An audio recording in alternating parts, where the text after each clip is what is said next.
Salam sejahtera dalam kasih Kristus.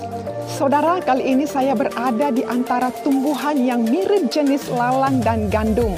Lalang dan gandum adalah dua tanaman yang sangat mirip, tetapi sebenarnya sangat berbeda. Siapa sih yang tidak kenal dengan nama tanaman gandum? Bulir-bulir gandum dapat diolah menjadi makanan yang baik bagi tubuh kita.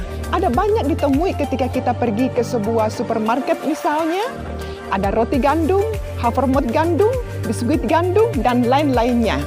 Gandum adalah makanan pokok yang sangat berguna bagi tubuh manusia. Tahukah saudara, jika kita perhatikan bagaimana cara pertumbuhan lalang dan gandum ini? Sedikit kita perlu mengetahui, dalam terjemahan King James Version, kata lalang disebut dengan kata gulma.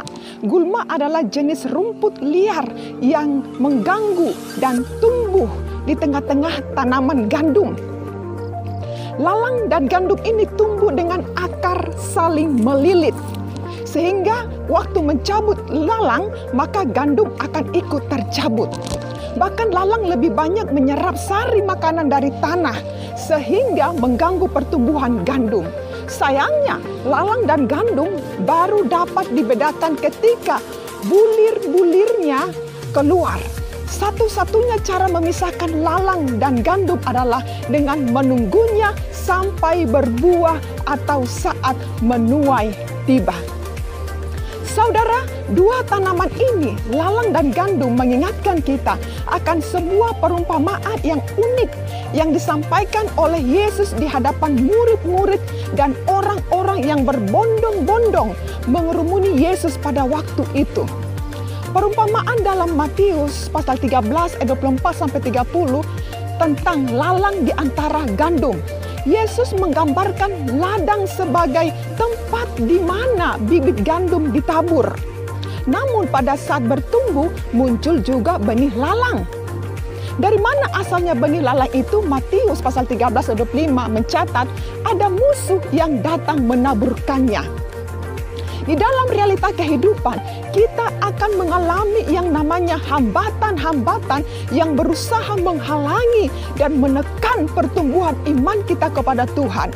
Dan hambatan itu akan berjalan bersama dengan pertumbuhan iman kita.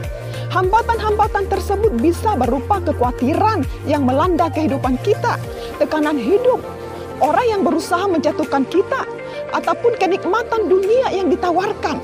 Hal-hal inilah yang akan mengganggu pertumbuhan iman kita. Jika kita tidak benar-benar tertanam dan berakar di dalam Kristus, hambatan dan himpitan tersebut akan menyebabkan pertumbuhan yang kerdil, bahkan bisa menyebabkan kematian secara rohani.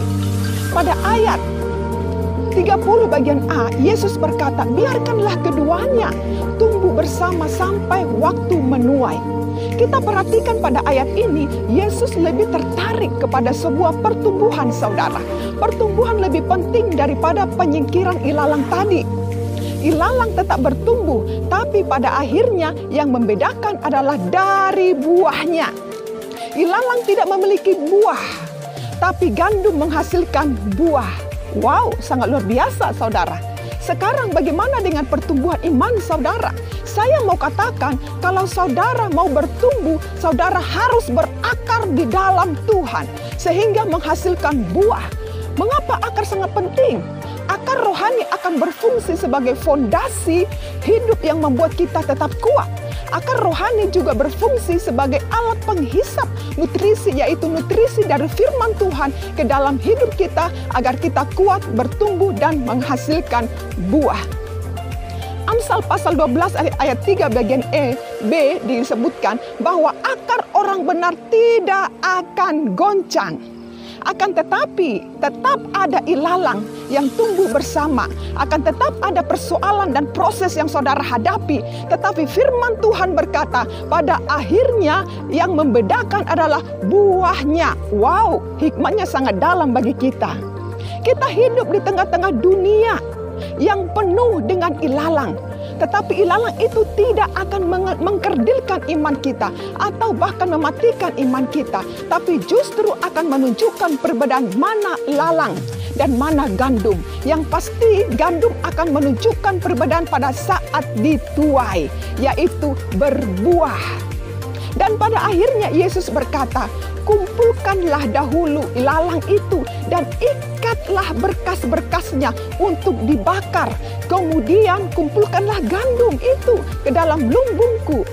Masa penuaian akan menentukan kualitas iman kita. Apakah kualitas lalang atau kualitas gandum? Lalang akan dikumpulkan dan dibakar, tetapi gandum akan dikumpulkan dan dimasukkan ke dalam lumbung. Amin. Haleluya. God bless you all.